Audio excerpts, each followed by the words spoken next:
Oh yeah, I want to know why it's called To Be Human. Like, is it because you think that we're all like sent from AI? We're all like a part of a simulation, yeah, true. but you're trying to prove like, nah, we're human. I swear. We should probably clarify that now. This is a human made. Honestly, I mean, it's not too far off from that, but no, not that directly.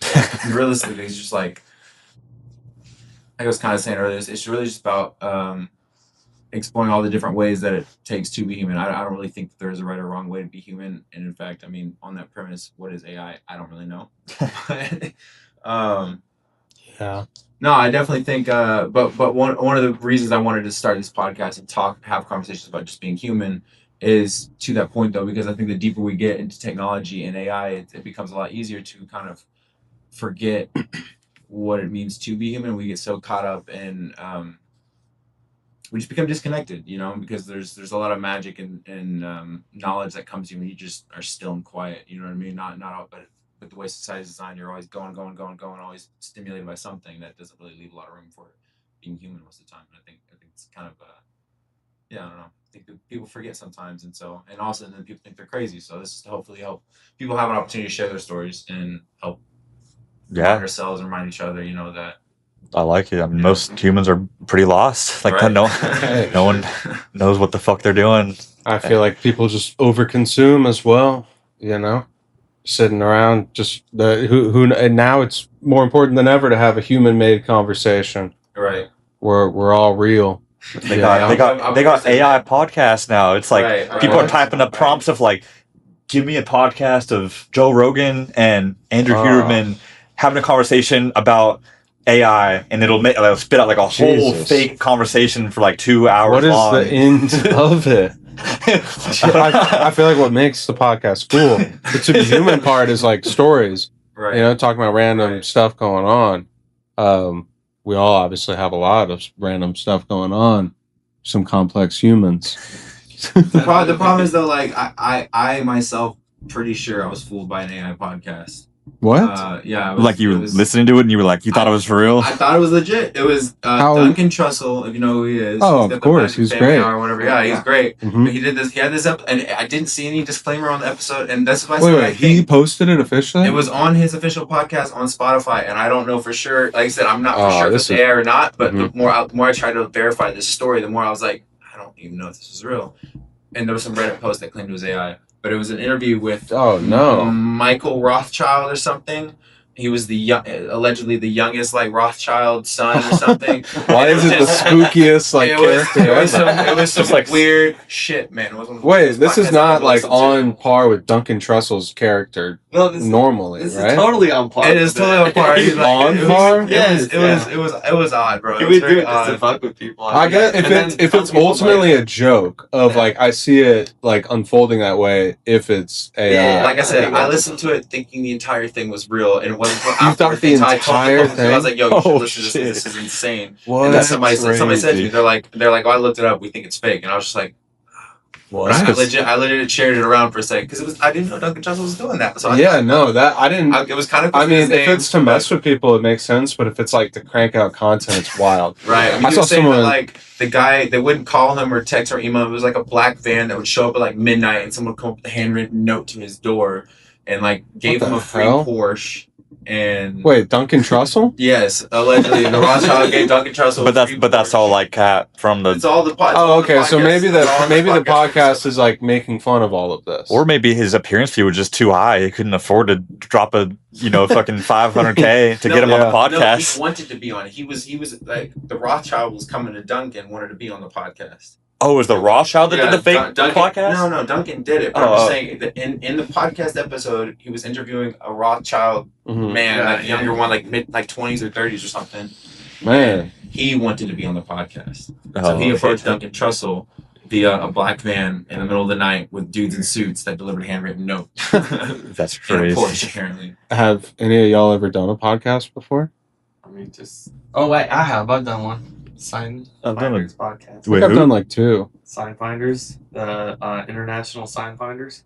It's just a YouTube channel, or it's a community of people who find vintage signs. What kind of signs? Wait, how did you end up on Sign Finders? Are you a sign finder? No, I'm not. It's because Blake, Godless Titan, he posted a video.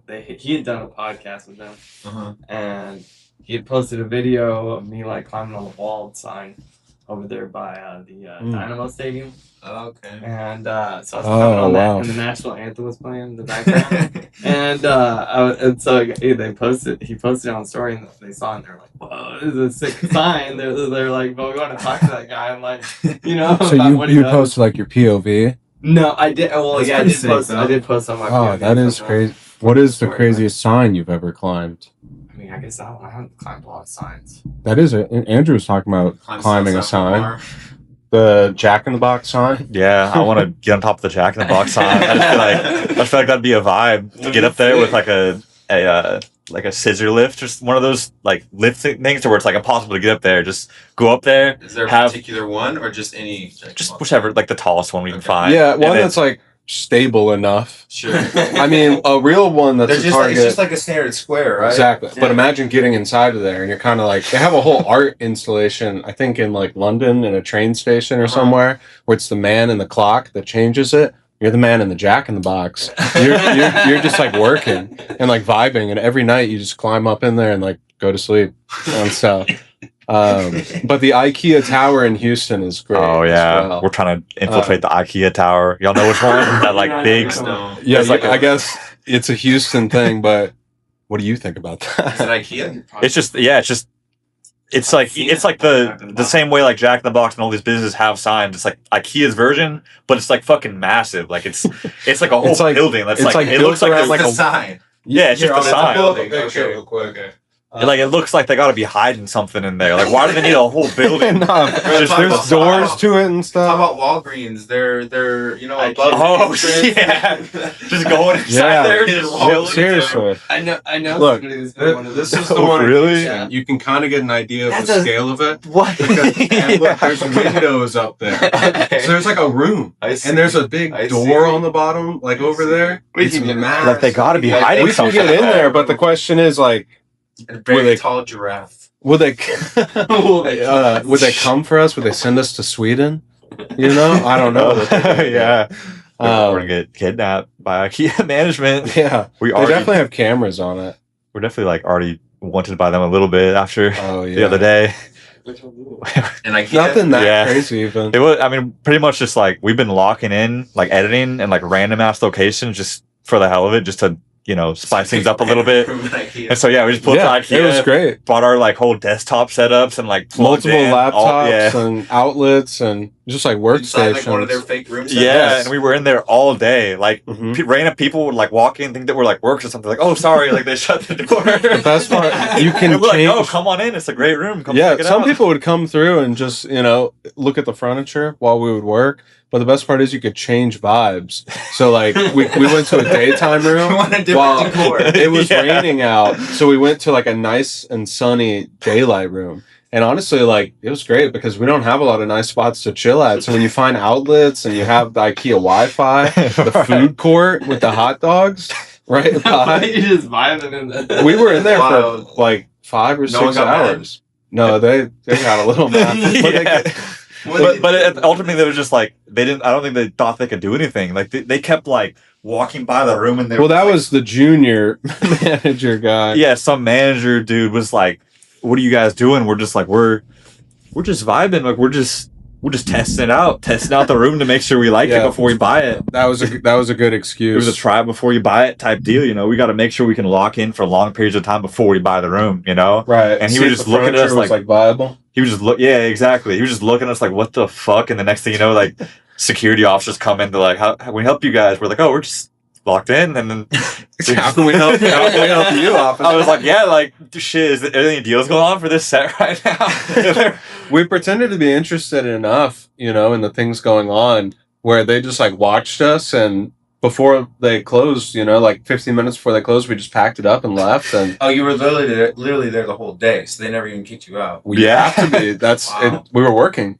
Right? That's they, amazing. they definitely the manager wanted to kick us out so bad, but he's just in the back of my mind, fuck. Like, what if they are customers? Like, what if we do walk away and they Well, buy the whole room? Also, you were clearly creators, and like that kid that just got arrested.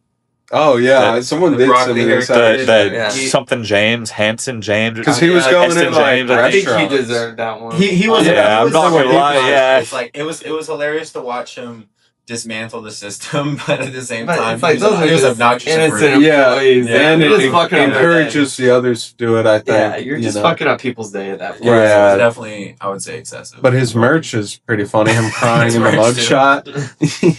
It's like free whatever, and it's him like crying in his mugshot. And I think it's like basically all the lawsuits stack against him. So he's being sued for like hundreds of millions, right? Yeah. Or something ridiculous. Wait, like really? that. For like every single business is for every video he did. Well, because they're claiming he made lots of money from his videos, which I don't know what they did. But I guess that's on top of it. I thought it was just like losses. I'm sure he made like a decent bag, but I feel like all these people assume it's way more than it really is. It's probably maybe he got like 50 to 100K or something. All these businesses are thinking like, nah, like he's got 40 million views on this one. Right, he's $40 million.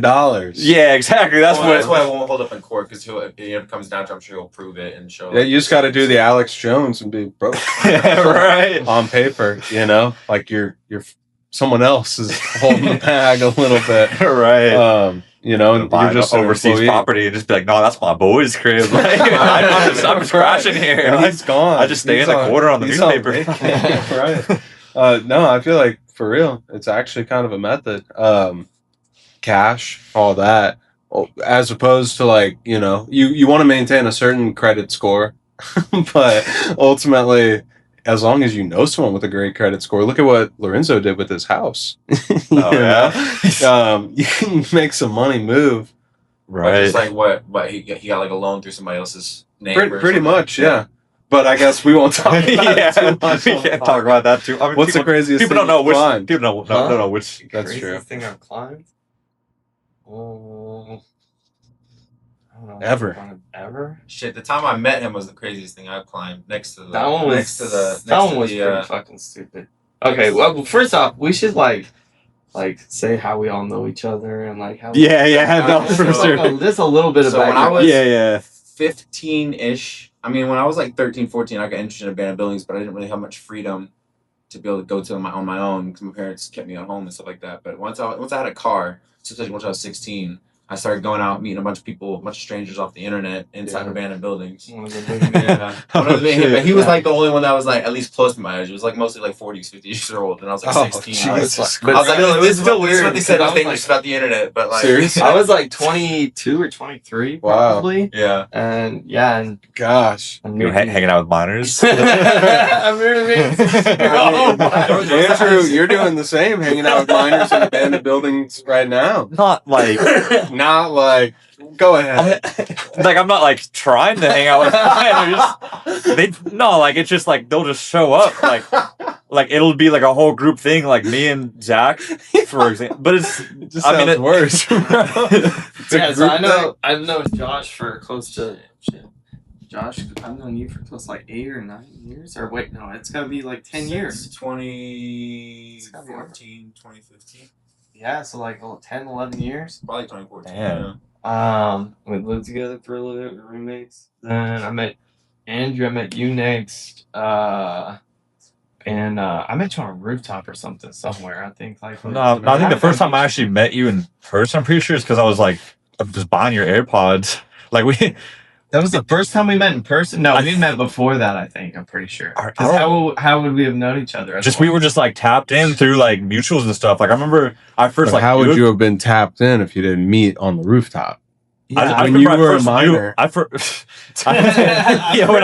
met you as a minor. I was 15 the first time my mom said I could borrow the car. I'm like, yo, I sold them fake AirPods. Really? You scammed me, bro.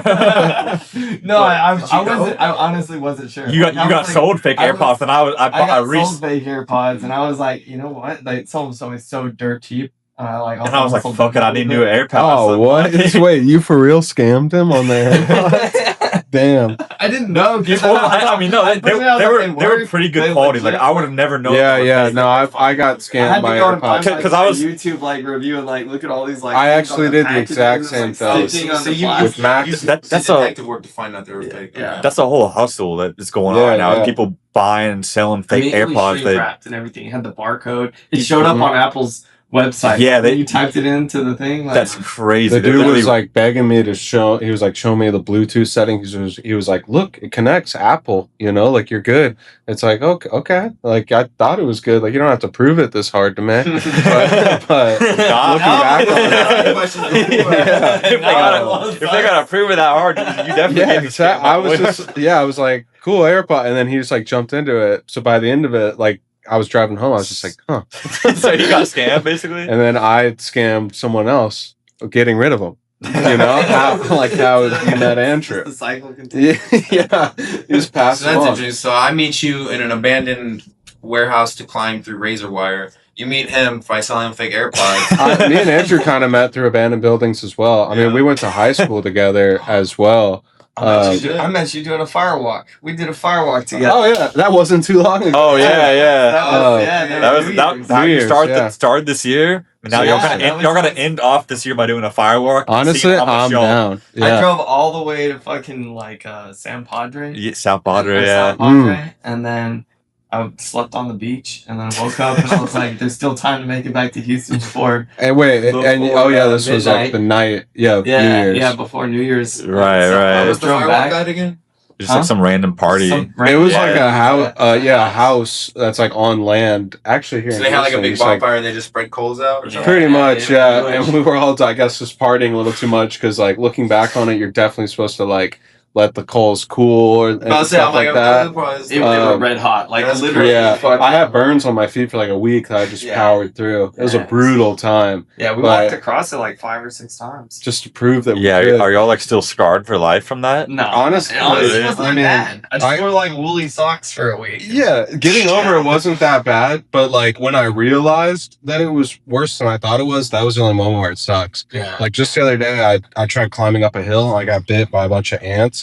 I was like, for like the first like 3 hours after, I was just like, this isn't that bad. But then the night you get home, you're like, fuck, this sucks. Like when it starts swelling, and that was how it felt with the burn. Like right the day of, it wasn't that bad. But then like the next couple days, I guess sounds like it was sunburn too and stuff like that. Yeah, exactly. Like blisters. I had like blisters on the bottom of my feet. Yeah, but I just wore tough socks and just like hopped around. Yeah, life goes on. Tough. Y'all both wearing socks? No, we did it barefoot. No, we did barefoot. Oh, you took socks after that. Yeah, the healing process. Yeah. That was a good time. Okay, like I get. All right, what did the first time feel like? Of what? The first time you said you did it like 5 or 6 times. Oh, to be honest with you, I can't remember too much. Okay. I remember. You can't remember? Like you were blacked out? Like, no, not blacked out, but like I guess it was so painful you forgot. A little bit going on. PTSD. Your mind like so much going on mixed with like I guess just like the normal adrenaline of the situation. All I remember was doing it, and it kind of just felt like how you would expect walking on like a bed of needles to feel a little bit, or like spines, to where it's like. It hurts, but you can get over it. Like, it's not like gonna kill you. You don't want to fall to your knees. It's kind of like you could grab something out of the oven and you could hop it around in your hands a little bit. Yeah. Sometimes it gets you, sometimes it doesn't, So I just remember being a little underwhelmed, Well, and I mean, you bring up like getting some out of the oven too, because I noticed it's not just like that. It's also like if you're mentally like then it's like it hurts twice as much. Exactly. If you're in a calm state, it's just like, you just pop. That's what kind of we did. Exactly. Which is more weight falling on each foot, right? No, just like step. It was just like see it through. Ginger steps, just like ginger quick steps. Not running or anything. We weren't like hopping. Yeah. We were just like you just like follow through. Look straight ahead and go through. Do what? Was your skin like sizzling? No, it wasn't that bad. No, it's like some shit you see from like a burn victim. So it's not as bad as you imagine. But also, I could see how it could totally be different depending on the coal spread, the time. Right. Yeah. How long? If you had an active fire, the scene they showed in the office. Did you carry coals from the fire? We this was a roaring fucking bonfire. Yeah. We had a lot of coals, and they were red hot, and we fucking scraped them out. So like.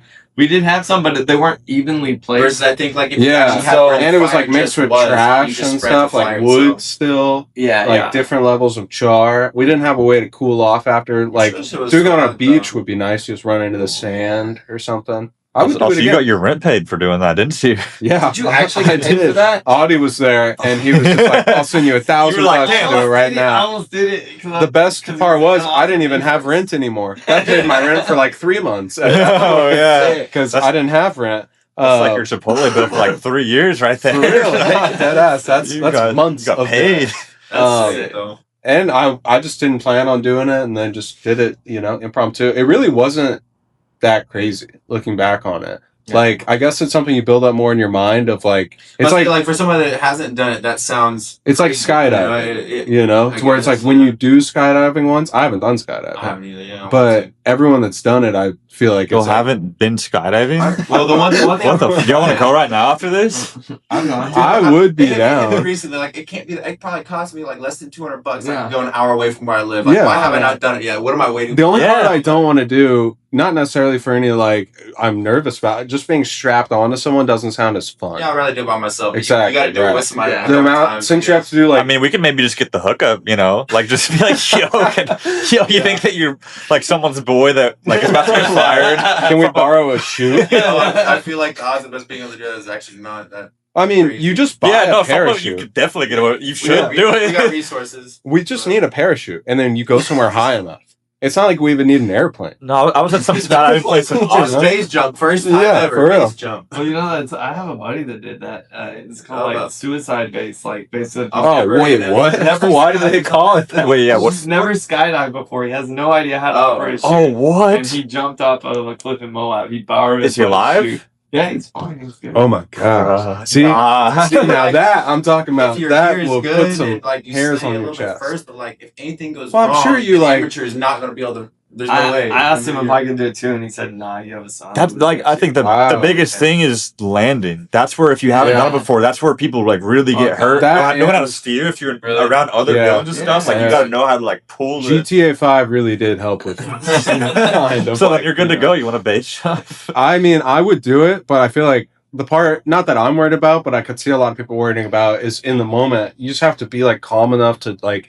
Know where to go, grab your line. If that one doesn't open, you have the emergency one, Yeah. So one thing somebody told me about skydiving, because I was telling them about Burning Man, and they were like, they said it was this part of it was similar to skydiving. They were just like, 'cause the first time you go, you don't really get to enjoy it because you're just so busy going like, holy shit, this is insane. You know what I mean? But then the second time, you kind of know what to expect. So it's also just part of like, I just say like cognitive lensing, the way your brain just automatically starts to filter things. Once you become more familiar with something, your brain automatically starts filtering it. But the first time, your brain's like scrambling to just even piece things together. Yeah, right. So, you're scared. So that's why like suicide base jumping or whatever, that sounds pretty insane because. Yeah, because on my first time, if it's very straightforward and I just jump and pull the thing, cool. But let's say the wind hits me, like my body gets a little twisted, like any little thing, now my brain is scrambled because I've never, you know what I mean? So any variable will screw you up. I mean, that's what I was thinking about. That would definitely be like terrifying. when I did the cranes. Like, Did you have a parachute on? No, I didn't have a parachute. No. I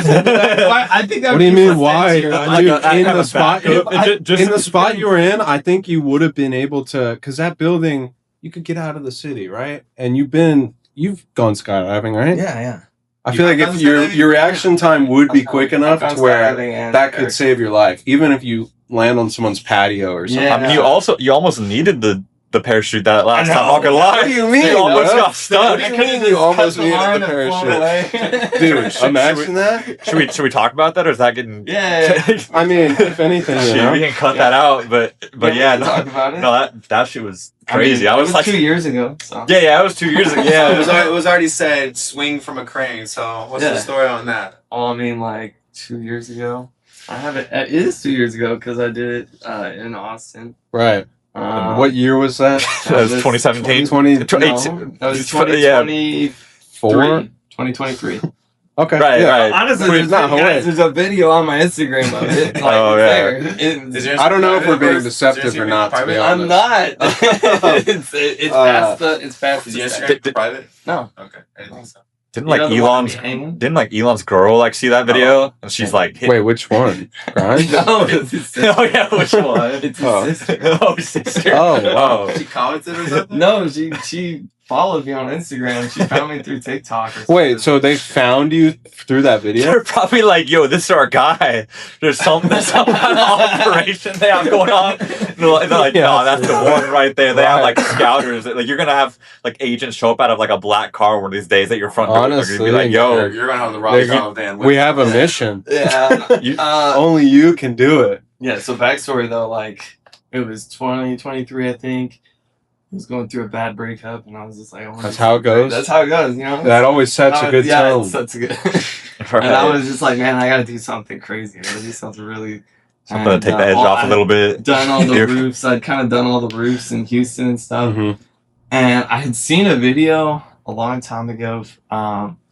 It was like somebody out in France. Like it was a real short rope. It's always the France guys. Yeah, the France a real small crane, just a few stories tall, and just like a rope about 20 feet or so.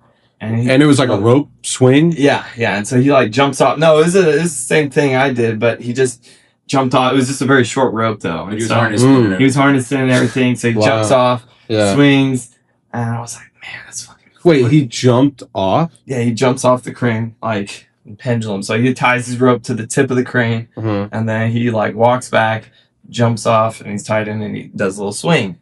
But I mean, it was not a super tall crane and not a super long rope, and so I was like, I bet I could do like a bigger one. Wait. So and you had never done anything. I'd never. Is it a bungee rope or a normal rope? No, I didn't know. Like he had just like a regular rope, but I was like, I feel like I was getting into climb. I was so because you do similar maneuvers in rock climbing. Yeah. So like I'm experienced with like rock climbing and rappelling and stuff. I've done some urban rappelling, like going off of of skyscrapers and stuff off the sides and all that. But I had never done or known anybody that had done like a crane swing. There was no how-to guide or anything on that. Like you just knew the ropes, and I was just like, I just know that the ropes would handle that kind of swing. It was just making sense to me. I was like, there wouldn't be a jolt. You would just jump off and make a swing. You jump outward. Wait, so you jump outward and swing back, and then just ride. And the laws of physics. I shouldn't go back up and hit the crane. I guess it depends how fast you run. I didn't realize until right now that you ran, jumped. No, I didn't run. No, there's no running. Oh, you jump out you tie the rope to the tip of the crane, right? You get your arm here, the rope's tied here. I tie the anchor up here, and then I walk back along the boom till the rope is like tight. Oh, and then I let go. Off the side. Okay. Oh my goodness. So you get like visualizing it better. There are the tension point is when you're like are first snapping with it and stuff. Like if your knot's it would really just be on your knots. It would depend on how close or far you pull on the rope, but since the rope is kind of going dynamic like this way, then right, you're not going front to back because you're kind of swinging. So that's what I thought. Yeah. So when the rope stretches a bit, so when you jump off, and also I had like a little bit of sag. You wore a harness, right? Not a chest harness, just a waist harness. Just a waist harness. Wait. So you could wait. It gets better. I didn't have a GoPro at the time. I was like, I gotta get this. So I was like, I'm just gonna hold my phone really tight in my hand. No way. That's the craziest part. And I had a buddy with a drone, and he was getting ready to take the video and stuff. And I had somebody on the ground that was supposed to be taking just a cell phone video. Yeah. And I was like, all right, I'm gonna give you a count. We're gonna do a countdown. We had walkie-talkies, but the talkies died, and so called me and I was like, hey, I'll just give you a countdown. So when you see the drone fly close by, give me a signal, and then jump. Right. So I'm there, and I'm getting ready, like double checking all my knots and shit. And I was like, dude, I'm just thinking through everything. I've never been more terrified. Yeah, I bet. It was definitely the scariest. Wait, was this at night? No, it was in the middle of the morning, like right. Okay, right. It's like sunrise. Yeah, well, a little bit after because it took me so long to climb. That's how it goes. Yeah. And so I was like, just freaking the fuck out. But I was just like, I trust the systems. I trust my knot. I know this is good. Like laws of physics and I'm gonna be fine. Like it's gonna be fine. So you did check your checks. I'm double checking, triple checking, quadruple checking. I'm thinking everything that could go wrong. Besides falling out of the bottom of the harness, right? Yeah. And holding the phone, like. But I mean, and to be fair, I've taken whippers and like rock climbing where you fall like above your last anchor, and that's a more jolting experience. But because of the rope having some stretch, it doesn't it's not as bad as you would think. And so, especially with the rope already being taut, but still, how much? It was such a. But that's the thing. I didn't know. Mm-hmm. I was a little scared of that. I was like, I don't know if this is gonna break my back or something from the force of the swing. Like, how much G's is gonna be on me? I don't know. And so I was just like, fuck it, I'm gonna go for it. So I go to jump, and I like look over. I see the drone. I go 3, 2, 1, and like all my time in training in parkour is like when you hit 1, you have to jump. Mm-hmm. But I wasn't recording, so I jump off, and I look down, and the first thing I think is I'm looking through my phone screen. I'm like, I didn't hit record, so I hit record. I hit record. Oh, really? I had the video. Yeah, you saved it? Yeah. No, but you just didn't get the jump, so it's I didn't get the moment of jump off. So you don't get the perspective, so it just stops or it just starts mid free fall. Yeah, so it's just like people are gonna think it's AI. It's just like, and then all of a sudden it's like, just your legs in the wind, right? Yeah. Oh my god. But that was just, and it was the most insane feeling because I didn't plan to scream or anything. I was like, I kind of wanted to be quiet because I didn't want to draw a lot of attention. It was Easter morning. And I was just like, jumped off. Easter tradition. You were just celebrating. So I jump off and I do the swing, but as soon as that G force hits you, it was surprisingly. It was a smooth transition. There was no jerk. It was just like at first it was free falling, and then there's this slow tugging, and then it starts like picking up, like, and you feel it in your stomach, and you're like, oh! And then when I got to the top, I just started. Yeah, because then you fall back down, right? So it kind of felt like skydiving almost for a second, right? Yeah. Okay. Sure. And then when did like the view hit you of just like seeing the whole time it just didn't feel real. I was just like flying in the sky. It's just back and forth. All the perspective on the buildings changing so fast. You're like Google Maps. Yeah, I was saying that was like above most of the buildings, right? It was above everything. That was it was above everything. There were people down on the ground watching you and everything. No, well, I had one person on the ground. They missed the shot, so they missed the jump off. But he missed it with the drone. No one captured it at all. No, nobody else. Nobody captured. The videos didn't pop up. I saw videos pop up from a restaurant or something. No. Wait. No. You're telling me y'all 3 climbed it, everyone went with cameras and experience, and y'all missed the shot, and you expect us to believe? Well, I have the video of the stuff. It just we missed the point. The banger. Who was the person on the ground? You know the banger moment when you like. Jump. You gotta have like you a build. You gotta see the foot step off. You gotta see the foot jump off. There's so many. Look how many angles are on this podcast. There weren't enough angles when you did that. Yeah. No. Yeah. Who was on the ground there? They've got to be fired. Right. Yeah. It's the last time they ever get to come to the crane swing. That was the last time. Well, it's a good thing. Yeah. But see, honestly, that's one of the that was so when I met you though, it was just at the kind of beginning of social media really becoming even close to what it is today, you know what I mean? So but you and I both got into what we were doing, and I'm sure y'all too. Before that, you know what I mean? It wasn't I was touring buildings before I was taking pictures. Actually, I started taking pictures because of abandoned buildings. You know what I mean? So I was like, oh, I want to capture these photos. You know, so I kind of developed that whole.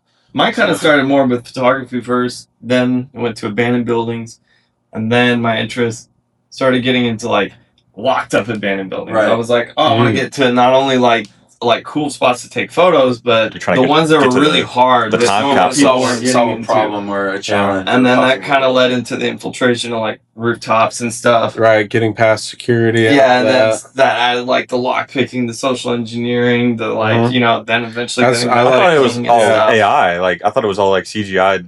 You it is go for the video. Everything. Yeah. When the video comes, this is just where the passion led. Yeah. Right. That's the narrative behind the AI. Yeah. Exactly. CGI story. Yeah. This is the prompt. That's what the character feels. But no, likewise, I like the element of going against the places you're not supposed to go. Even now, when I'm just charging my car, I'll just go climb on a random roof nearby, just because it's so easy. Of like the ladder is right there and stuff. Yeah, it's and like then, practically begging to be climbed. Yeah, it's in a just way. like You just no kinda, lock, nothing. right. It's just begging. I feel like yeah, exactly. Asking for it. Now it's Sorry, almost like a fun thing of like I'll stay at a hotel or something. It's like while I'm there one night at Always late in the night, check the roof every time for a late night photo Yeah. of like Every time. you know And like about 30 to 40% of the time, I just forgot to lock it. Yeah, Like, exactly. So it's just kind of like ingrained in that way of like it extracts you a little bit from the normal flow of daily life. So I think that part is nice. You For know? me This is personally- fun to people like a secret agent. You know? Yeah, It's like- and that's Like why I the said, black yeah, vans will show up for at you. your house. It's literally like you're making a real life video game, which if life is not a video game already, but like you're like shit. Like I wanna. Sorry, the CIA has been ignoring you for so long. You're like, I'll find my own missions. Like, Whatever. No, I think that's spot on. You know, it's like you got to make your character. If it's GTA Online, what would you do? You know, are you gonna Right. play GTA Online in GTA? Like it's just the recursive Right. circle of going to work, waking up, you know, consume, poop it out. They should put crane swinging on GT. Yeah, no, seriously, Yeah. I wouldn't be surprised if there was some sort We of. got cranes. It's like a lot of. I mean, in the same way, a lot of people that just work a 9 to 5 would talk about like I went on a vacation, I went bungee jumping. You kind of just did that, but cheaply for free, on a work day. pushing the boundaries. Right. I think it's as scary and reckless as it is. You know, obviously you didn't cause any harm, you didn't break anything, you did it when people weren't working. The scary. That's something interesting. We were talking about last time we were talking is that how like you like both of us we've never broken a bone. You've done more reckless things than me, but still we both done hella reckless things and somehow never broken a bone. And I was like, we were kind of talking about that. Was because I was like saying like what is it that my only like how is that possible? You know what I mean? Because you see people that don't even do anything crazy. You know? Oh yeah, They- tripping and Yeah, falling. they just trip and fall and break a bone. I was thinking about. I realized today I have like fucked up shins. That I have no meat on my shins at all. damn. So my shins are always fucked up. And I was like, man, it's like gotta get- so easy to break. You gotta get shin guards or something for all this But, stuff like, you're doing. goddamn. I mean, that's why like doing that and the building climbing is like the workout you have to be doing. It's like, what character do you want to be in the game?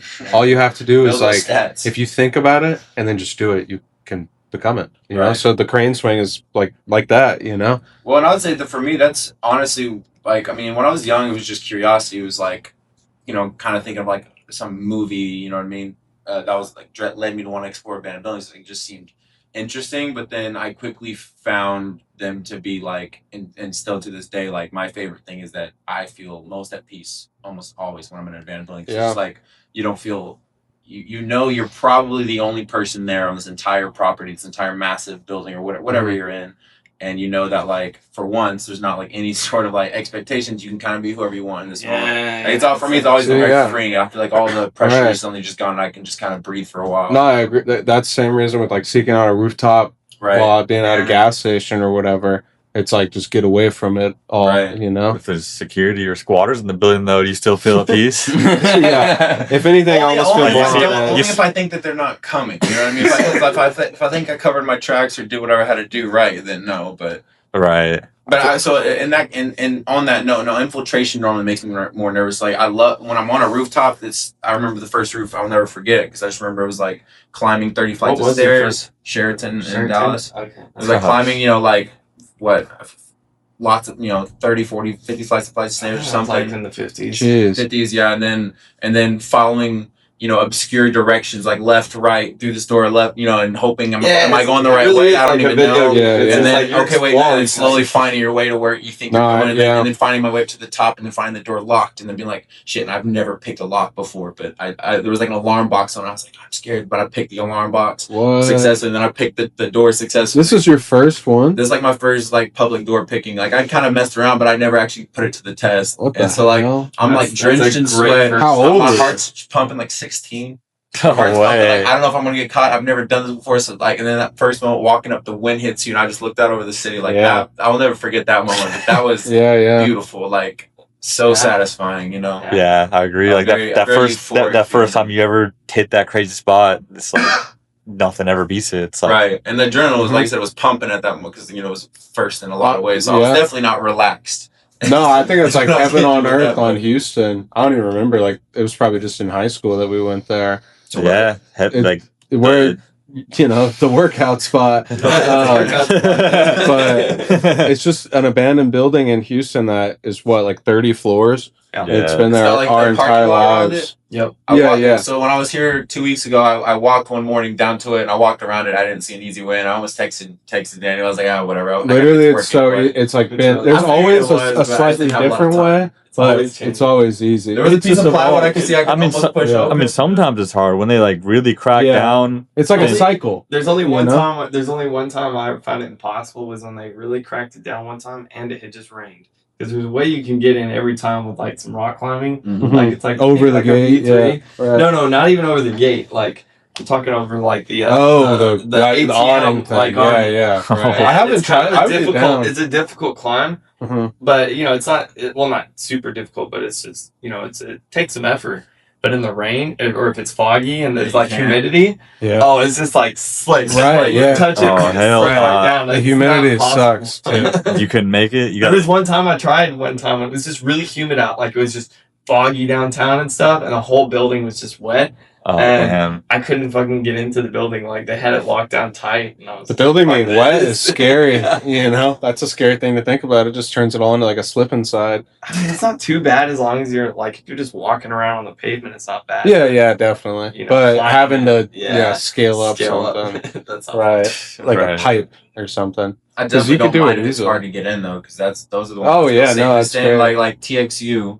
Before, because the first time I went there, because did you go to TXU before it got broken into? I honestly don't know if I've ever been to TXU. That's the power plant, right? Yeah. No. So TXU is like this old power plant in Fort Worth, and it's got like my favorite thing about it was it had these like just this big hallway with these pillars that just had a really nice like depth kind of giant. Is it still around? Cool shot. It's still there. Ooh. But the first time I went there, it was damn near in pristine condition. Like a few people had gotten in, done a little bit, but for the most part, like there was this giant, like full train car size control room, all the buttons, levers, knobs, all perfectly intact. Like it was one of those cool. That was like it's like you're in a different world. One of my favorite things I've ever seen in all my exploring. Oh, it's so cool. And I went there. So I went there one day. Because the way you had to get in, again, it was like obscure instructions. Like go around to the east side of the building. You'll see this yellow or this silver L pipe coming out. Climb on that. Climb into the edging of the wall. Shimmy over to the window. Climb up and over the barricade. And then there's like a spot you can slither through. And there it was. Man, it was so hidden. And who's giving you these instructions? This is just coming from this Facebook group, which is where I met him. Old men. So y'all met in a Facebook group. Yeah. Old ladies meet me here. There was a lot of old ladies that were really like a Urbex Facebook group. Yeah. It was specifically for North Texas. Old ladies were in the group. Oh yeah, dude, they still do it. It's like young Mexican kids here. That's like all they did. No way.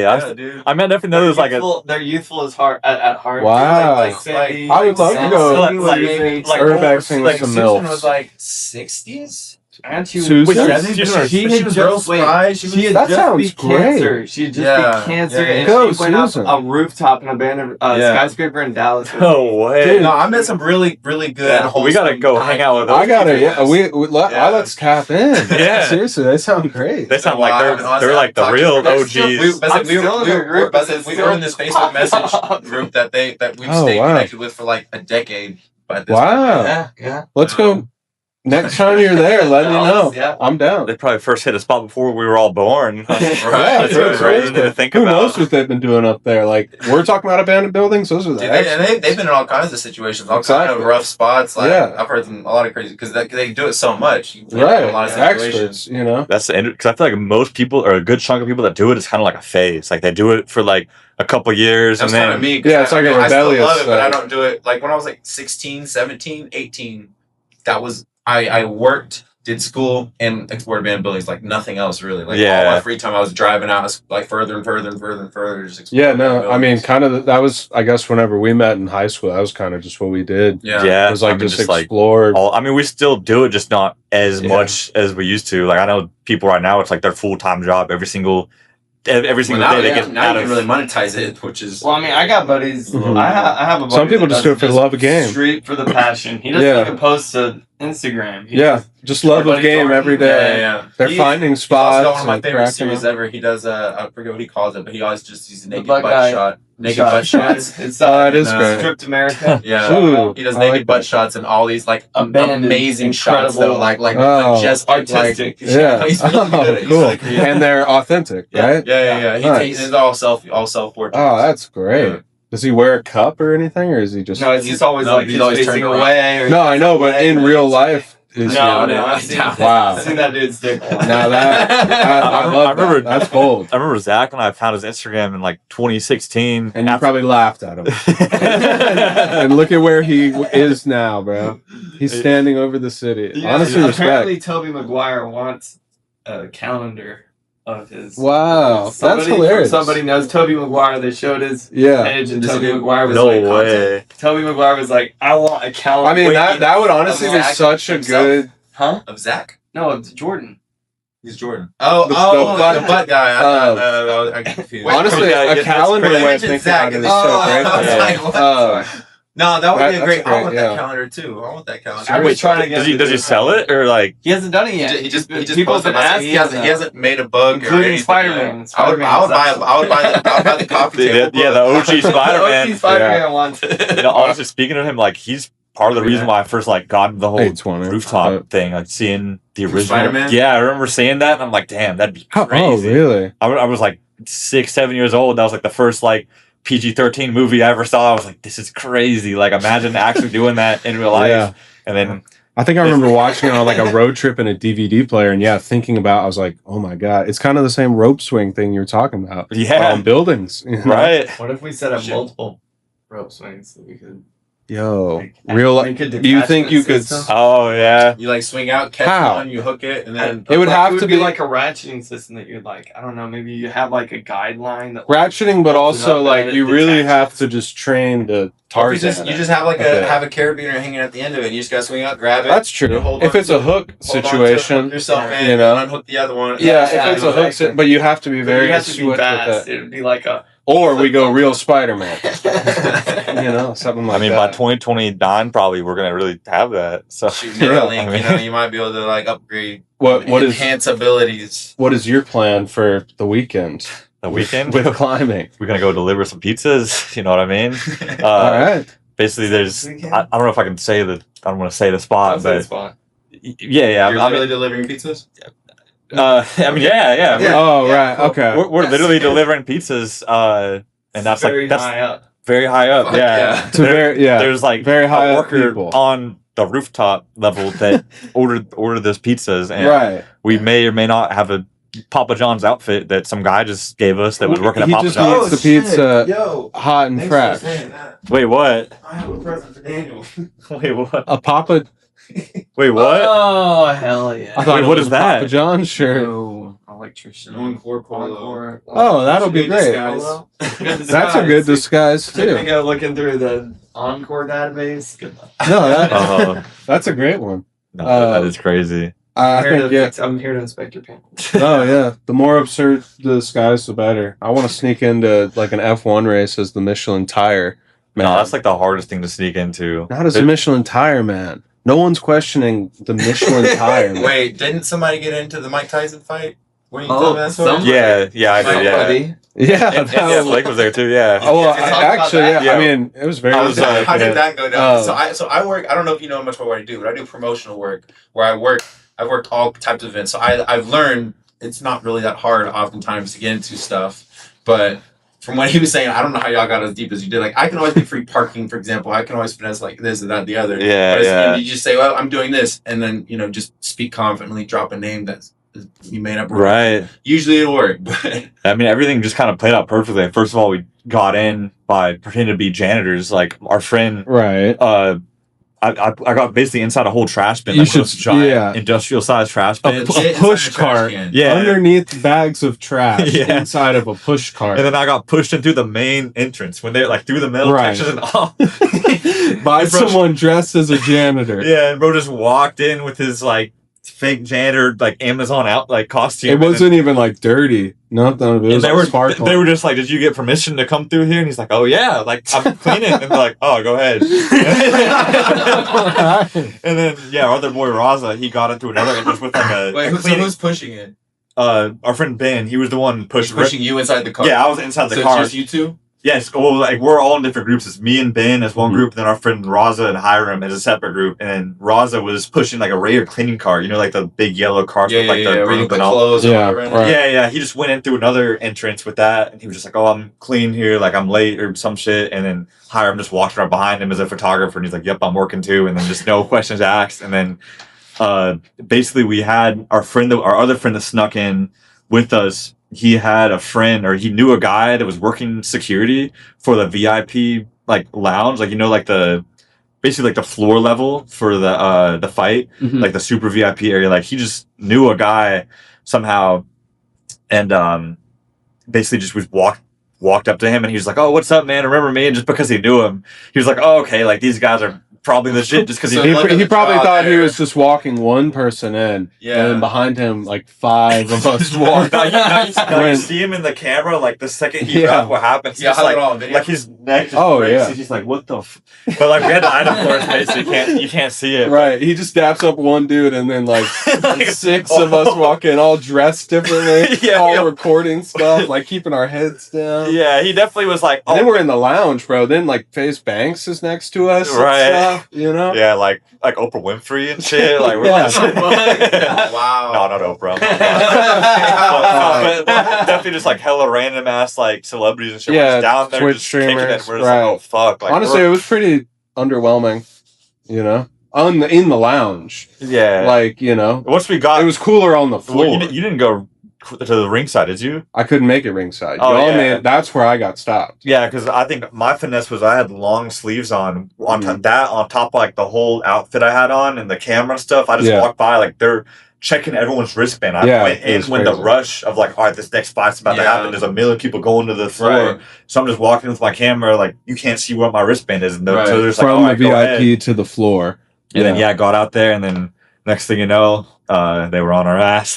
They came up to you though? Yeah, we were in there for, if we would have been really smart about it and like stayed on a certain side. And kept your hands down. Yeah, kept our hands. Acted like you were supposed to be there more. Yeah, it was exciting. We were just in there. You're like roaming around. We were just a little bit too excited. We were like, "Yo, we run this shit! Like we're walking all around, like we're recording like the celebrity VIP area and all this shit." And next thing you know, they're like, some lady's like, "Darling, can I see your wristband?" And I'm like, yeah, they just gave me this one, and it's clearly just not a legit pass." And then we just get kicked out, and we're just like kind of kicked you all the way out. Yeah, all the way out. And the worst part is they kept the trash cart. Oh yeah! Oh, it was all this trash cart though. Yeah, that came from Amazon. How much does that cost? It's like $1,000. I was so pissed. Let me actually check to find my AirTag thing because I'm pretty sure.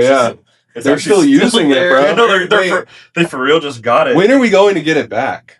Why did you? Oh wait, this is the first time I've ever seen this. Last seen June 25th. So it's been. Oh, dude, we have to go get it. Or no, it's honestly probably what it is. It's just in a storage closet. It's only It's only been. Oh wait, no, it has been a month. June, that's a month. I was thinking, where did you get this cart? Amazon, bro. Yeah. Let's do a video liberating your trash cart. We have to find every one until we find the exact one. Right. I mean, all it takes, but you can do the Find My AirTag thing. But this one, it might be dead, possibly. Like unless it was actually showing up on here. Crazy shit has been recovered from crazy places before. Yeah, I'm serious about that. Yeah, no, that'd be a mission for sure. Like, just going in for something that does belong to us. Like, we technically do belong there because they have my shit. Like, it's kind of like that was just the ticket price. Some stuff got stashed while running out of a building one time, and a separate person that wasn't in the original party got recruited and sent in. And he successfully recovered the items. Came down to the lobby to like cops on all sides coming at him, and somehow he jumped through them and out and got away. Got away? What? When this building was very hot. On his own side quest? Where he didn't even know the stuff? No, we recruited somebody because... Yo, that's crazy. Did y'all tip him? Or were you just like, thanks, bro? He definitely got tipped. That is a great... Wow. What he was a very interesting fellow. Was he like? Sure. How'd y'all meet this guy? Okay, so shout out to Matthew. Matthew was a fun guy, man. I haven't seen him in a while. I hope he's doing well. But yeah, we had to leave behind some stuff in a stairwell because we just knew that police were gonna be waiting for us, and so we ended up. What happened was 5 of us get up to the top, and the door opens, and a dude's standing with the radio, and he just says, "I got them. Call DPD." Which that's odd. That doesn't normally happen. And so they were immediately 3 people took off. DPD is spooky. Oh, Dallas police. That's not that bad. And then myself and this other guy, we stayed behind. We didn't really have much to be afraid of because we hadn't done anything wrong at that point. Yeah, we just walked. Dallas police just gonna like ban you from the building if you hadn't done it. So they raided and they stashed stuff. They stashed some shit on the run. We stay up. We ended up talking to the cops, and the cops basically just said, "Look." Because that's what he said. He's like, "This is a federal building. We've heard that there's some lock picking stuff going on. If you guys accidentally got into," he was like, "We understand y'all are just trying to take pictures, but if you messed up, got in the wrong room, you got a federal charge whether or not that's what you meant to do." And that was kind of like he just gave this. It was kind of a friendly warning, you know what I mean? And then let us go. Like that was it. Everybody also told you. I did find out like months later. I had a friend that did something to do with testing. Was it abandoned? Fire detectors? No, it was a very very active building. This part downtown. Okay. But we did get like bolo posters put up in their offices. They surrounded the building. Police surrounded the building. Pictures of myself, closed the building door lobbies. Our other roommate. Like people were in the building. No way, y'all most wanted. No, you have to like we're about to close these doors down. They're here. And they had it was weird. Like that never happened. They had a ton of police at the elevator. It was an they had you set up. Yeah, of course.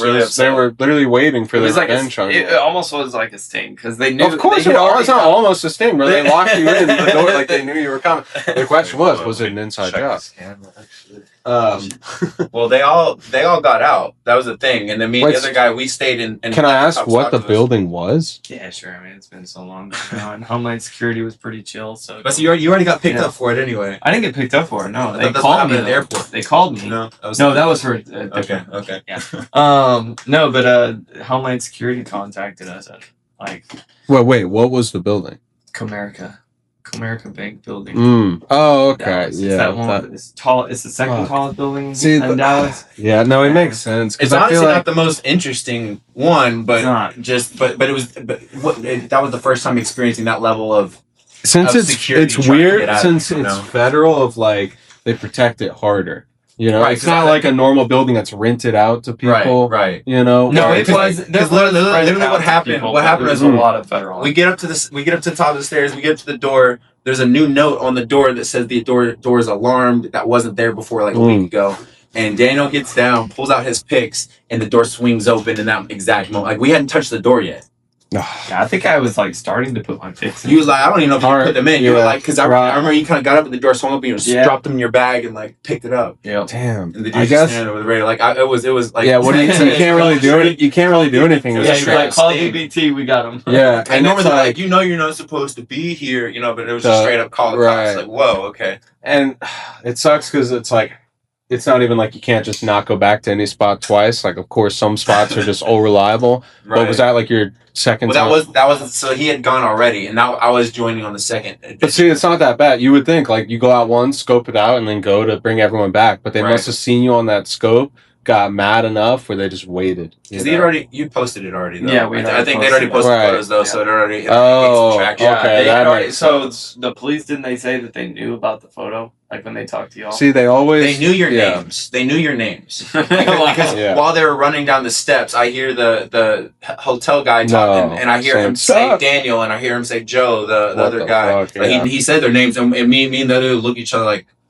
We're just like, oh fuck. Oh, that is so scary. No, it was. How did they know y'all's names though?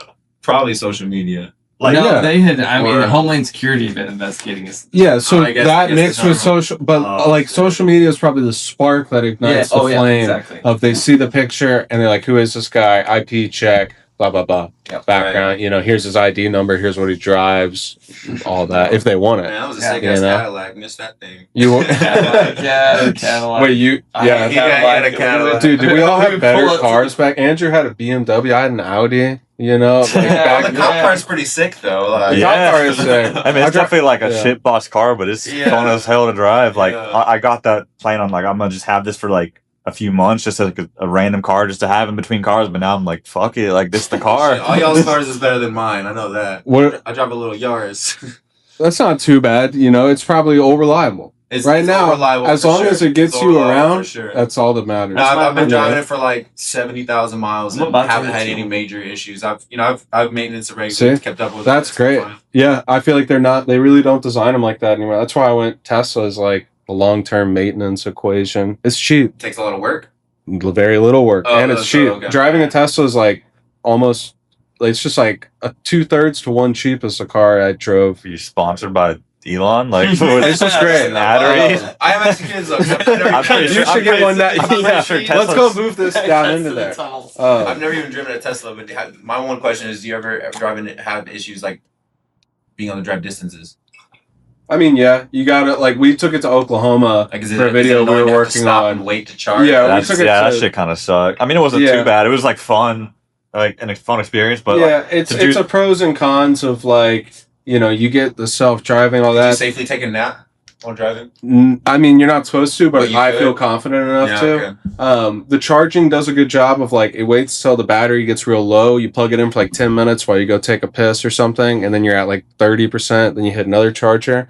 But it is a bitch of like, there's inaccessible areas of the U.S. Mhm. versus like certain cars you just fill up with gas Yeah. and you hike out for like a week. A Tesla talking can't about- really you're do talking like about a going week far, in the far. Colorado. Right. A Cybertruck probably could, Yeah. but your Tesla Model Y, whatever, is not going to do like a weekend camping trip. wait, where in the Yeah. U.S. do you think is not Like deep in accessible? national, it's just because they don't have the charging network of like national, parks. Oh. Yeah, so like solar Yosemite, you know, like you wouldn't be able to drive a Tesla to Yosemite Park because technically, like the drive up into it. That I mean, How far Yosemite you have to might. go once you're into the park. Yeah, but So it's not something charging like that. stations within the park itself. Is that what you're Exactly saying? right. So it's, I mean, Yosemite might be different because it's California, but there are like national parks within the U.S. where it's like warning if you have an electric vehicle, like don't enter because like you're gonna run out of battery before you're done. Instead of spending money on a sign that says that, just spend money on a fucking charger. Yeah, What you supercharger. mean? Like, And then open up the spot, make some bread. Yeah, exactly. They're losing out on big business. Everyone Yeah. from LA can't go to Yosemite now. Please no, I do not Yosemite want to see is probably fucking chill. Tesla. Please, I don't want there to be Yo- Tesla Yosemite is chargers probably when I get chill. to Yosemite. Why If not? anything, that's Would not you rather what there I be want. Tesla chargers or gas stations? I don't want either. I guess they're don't want both either. bad. It's not gas They're both stations. bad. There doesn't need to So be. I what- wish what do you there wanna- was below ground power lines or wireless power or something where it's not power lines. But like, is there not solar charging? Is that not? not here. There are in like Las Vegas has giant solar No, farms. can you not get your own solar thing to charge your Tesla? Is that It would enough take like power? a week, Okay. if not longer. So but let's say it's not let's say you practical. drive out and you camp for like a day or two. Oh, you could. Would that get you up to where you could keep going or something? Like In or- theory, yes. If Yeah. you had a good enough solar Reliably. panel that like unfolded, covered the Right. nicest area, you know, you had a sunny area, So that's perfect what I'm trying to game conditions. is when you can reliably continue going. Because I know it does like Yeah. regenerative braking and stuff like that. We'll which kinda get helps, there. But, I mean, it's inevitable because Yeah. like that's what it's like a solar sail almost. Did you hear about the guy that turned plastic into diesel? He went missing, but then his mom said he was Allegedly. fine.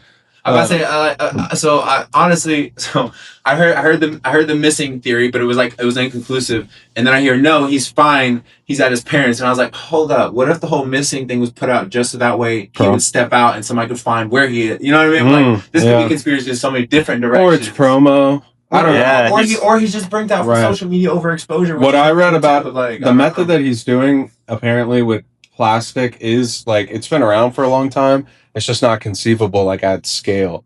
It's like why we he will don't. do it in small scale, which from his videos that I've seen bits and pieces of, it's very dangerous and sketchy. It's almost more like an act of like you can extract oil from plastic. I'm not even trying to say this as a hater because obviously I think it's cool. Like I Right. love the engineering inventing of it all, but like ultimately it's like it's not like big companies don't see this and are avoiding it. Right. It's just like practically it's like way easier to fucking tap Yeah, into that shit out of the ground. Then get a bunch of boats to clean up the ocean and compress it and burn it, and then you get like a dirty fuel that you have to clean and all that. Right. Versus right now they just like, you know, stick a thing in the ground and it shoots out. What is your like? What is your knowledge that gives you that? Like, how do you know? It's just some method of like it's like what's in the plastics and breaking it down. It's like almost anything can be used as fuel, you know, and you can like reverse engineer that and extract it. I guess what I was reading about it was just some dude having a conversation with AI that he posted of like asking a bunch of questions. Like something that was kind of like researched. Yeah, exactly. I mean, it could be wrong, but it's like, this is why it wouldn't work. And like, that's what my instinct on it. It's like ultimately the videos are still cool. I remember being like, that's really fucking cool. Because they're inspiring. They're inspiring videos. Right. But it's like someone building. I'm solely just asking, not because I'm doubting, but I feel like a hater even explaining it. But it's like someone jumping off like a roof with their own like parachute. It's like, it could work, and it's great. It's very inspiring. But, there are other ways around it a little bit. I just do know that, like, so let me ask you all this question. Like, do you feel some type of way when you recycle something, like when you throw it in the recycling bin?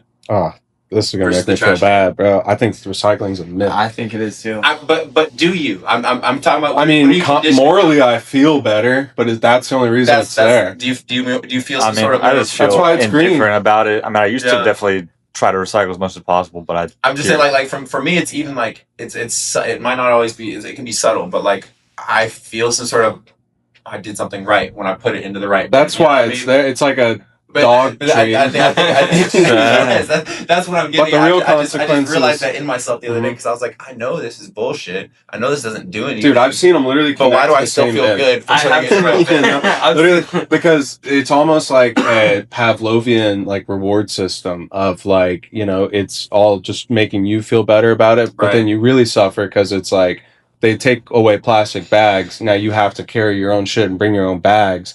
But then you open something up and it's full of fucking plastic, or everything's in plastic. So it's like, are you just putting the plastic in other spots that's less convenient? So I don't even know if I should technically talk about this, but I'm going to anyway. I'm just not going to mention names. But I work as part of my many gig works, I've done these fundraising type charity events, right? Mm-hmm. Where essentially I work for a company that is hired to put this on for a large corporation, generally the big pharma healthcare giants, and as well as others. Like it's been various companies I've worked for, but like basically like these big healthcare corporation giants will have their trips, and so they'll have like kind of like a team building exercise. It's been various ones. Like it's always interesting, very creative, unique the way that they create this whole ability to donate. So one of them might be stuffing stuffed animals to give away to kids, but then they turn into some sort of competitive game to where they're trying to get points and they're trying to do it and the team building thing at the same time. Like they might have to decorate the pieces of the clothes and put it together, or they built RC cars and sent those off, or put together a care package. So it's always different things. So anyway, I heard yesterday or recently when I was working one that so like we're doing like a care package where we put together. Basically, they get this whole challenge, and they're like trying to get points by doing trivia questions and photo ops in order to then come up to get their like the giveaway items that they packed with the bags, and they're going to go to the kids, and they're all taking photos, loving it, thinking that these care packages are going to be like this. Oh, we put together this care package, and it's going to go to a kid. I'm sure they're in their minds imagining something like that. When the reality is, first of all, they don't generally follow instructions properly, so the care packages are not necessarily properly like. It's not even, you know what I mean? Mm-hmm. And also when you actually go to like the children's hospital to donate it, a lot of the times they have different needs in different areas, so they'll end up just dumping them all out, and they'll resort it themselves based on how they need it. So the entire thing is just an illusion to make the people feel like they're doing something. Oh yeah, and then it's just morale. But at the end of the day, they're really doing nothing. Yeah. But it gives them all that good, happy feeling. Oh, I helped donate to the children's hospital today by putting together a care package. They must have started like selling tickets to that. That's like that's the full scope of what that was, and I was like, dang, this is so psychological. But it also sucks. It's just like, where's the human effort going? But then you think deeper because this is healthcare, and I was just like, oh my god, it's because they already know they're doing scummy shit, and this kind of maybe alleviates some of like the shame or guilt. Like, oh, we're giving back. You know what I mean? Like, yeah. I mean, it's all like an individualistic. But I have seen some inside places, and like it's interesting. I could see it, of like obviously it's just like a system set up in between, right? Because at the end of the day, it all just makes money, So it's like people doing that, even whoever's setting that up, like that. Unfortunately, that whole charity might exist for someone to wash money through, and they know that at the end of the day, all they're doing is organizing things. They're going to be unorganized. Right. But now that charity is getting $20 million a year in donation, people are walking away that are employed by the charity to like set up the event. You know, I never do. And then no taxes. Fast food or grocery stores. Right. Just because if I researched a charity, maybe I would, but I haven't researched a charity. And I have no idea who or what I'm giving to, and I've read enough to know. Well, even then, it's like it's not going to really. Yeah, and even when the charities use it, it's like such a strange network of charity mixes that it's like one charity is going to give to another charity, you're going to give to another charity, to another charity. And it says, how much? Like by the time, say you give $1 to some sort of cause right now, there's like a number for this, but it's like if you give like $1 to what cause, how much of your dollar makes it to like where it actually needs to go? On average, it's like a couple cents. Because the rest of it is paid out to people's salaries and stuff. People's salary washed out. It's justified. Exactly, you gotta pay for the money to get to where it needs to get to. And right. You pay this person, you gotta pay this person, and this person. Right. And it's all just like built upon fraud, you know. I see what you're saying. And even same with like politics and shit. Of like, you know, you have the things backing them up and tax exemptions. Like honestly, I think I might start a church. Yeah. Just to not pay taxes. That's what Ben did. I'm really gonna believe in stuff too. But I'm also gonna believe in my income. God, or is this a church of I haven't figured it out yet. We'll say it's the Church of Light. A church of what? There's a Church of Cannabis in Denver, and it's a legit church. What? I'm gonna say the Church of like something cool, like light, you know. But really, it's just like me and the homies like kicking it. Because I don't know what the exact laws are. It's only a cult. Okay, here's my thing. I think it just needs to be like where it's just so we get paid without taxes. I'll pay everyone who works for the church gets paid. We take donations. We'll cut this. I think you just have to have like something like 5 members at least that like sign something or something, and it's not that hard. I mean, Ben's done it. He has like 5 religions, I'm pretty sure. Yeah, see, I just want to stick with one. He made a religion called Scientology Sucks because they were trying to sue him for putting the word sucks in a projector underneath the Scientology sign in LA. And then he was like, no, that's my belief. Like, you can't sue me for my belief. And all this, I don't know. Like, that was like his spun it into a religious thing. Yeah, pretty much. I wonder what's the exact, what you have to do to officially declare a belief, though, or a church. Because, like I said, I know, so there's you just have to fill out like an IRS form. Yeah, really. Go on their website. Not too much. And just be like, yo, like I'm trying to start this. Or you shit. start a charity. It's like when you say church, you just assume you it's can the church do of it. Christ, because that's what we want. You're going to be fine until you're under investigation. And then for a lot of people, they're gonna investigate. Like we can't believe in the homies just vibing. You can fight but the way a lot of people get away with it is if they aren't hiding it, they just pay off everyone involved in the investigation. Of either they're never going to be investigated, their lawyer just covers it up or something. You know. Ben, like, obviously, I don't think he would ever be, like, investigated like that, but, like, if the system just wanted to fuck you, they would just send, like, a crazy lawyer after you. I mean, yeah. Break up your cult, you know? But then other ones aren't, like, Joel Osteen's allowed to operate, but then other ones like that, like, the whole Waco thing is different. Yeah. It's just, like, a perspective thing, but ultimately they are the same. When I moved to Colorado Springs in 2019, and there wasn't then, I don't know if there is now, not that I've heard of, but there was no recreational weed, just medical. Mm-hmm. But there was these 2 different places. One of them was a church, and I don't think it was a church of the Bible, but it was still classified legally as a church, and is the only one of its kind as far as I know. And they were able to operate legally because you didn't buy weed, you donated, and in exchange for donating, you received prayers. You could exchange prayers for weed. That's brilliant. So it was pretty much just like a big smoke sesh every Sunday. See, that's what I'm saying. We put together something like that. That was the hippiest. That was the most hippie like movie like dispensary hippie. I had. You went to church. I went there. I was a member for about a year. Cannabis in Denver. That's like a beautiful art. Like there's some like beautiful murals and stuff. All like that. That's a cool spot. I actually might check this out. Did they they have events there? Like definitely. Did they like just be straight up? They let you know what's up, or was it like a very like cryptic way they talked to you? Like, oh, you need to donate like this, and you kind of just get the. There was like, if I remember, there was like a laminated paper just on the counter that kind of explained it to you. I mean, it's like the smoke shops. The smoke shops that exist here, like in Houston, literally like down the road, say like. This is Delta 9 with like a winky face. And then they'll have like a piece of paper when you walk in and says like, what is Delta 9? Like technically it's one compound different than weed with like a face. Right. You know, like they're basically saying like, dude, ours is so close you won't know a difference. Mine gives you a barcode for police to scan. Like they have that's crazy. They sticker the packet and it's got like exchange of hand all the way from the lab all the way to the. Wait, really? Dude, a lot of the dispensaries I go to, like it has a sticker on it. With the QR code? No, here in Houston, and it says like police scan here. So is that what they're supposed to do if like you get caught with it? I haven't done it. That could just be fake. That could just be they could to make you impressed. Yeah, it's just like a way out of it. It's just for a way for them to it's just like a PDF. Well, you know what though? No, I don't think it is legit because I actually have a friend that I do the coin hides for. Mm-hmm.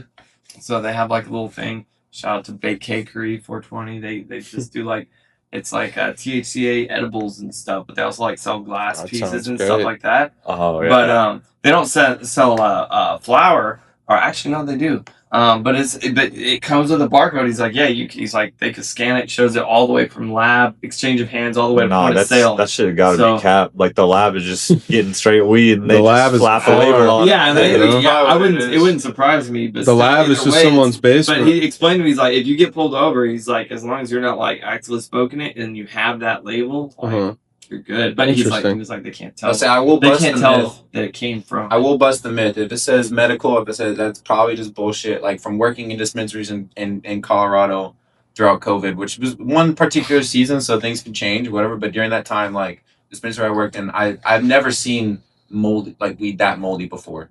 But it would be like a giant bag of moldy? Like 3,000 grams.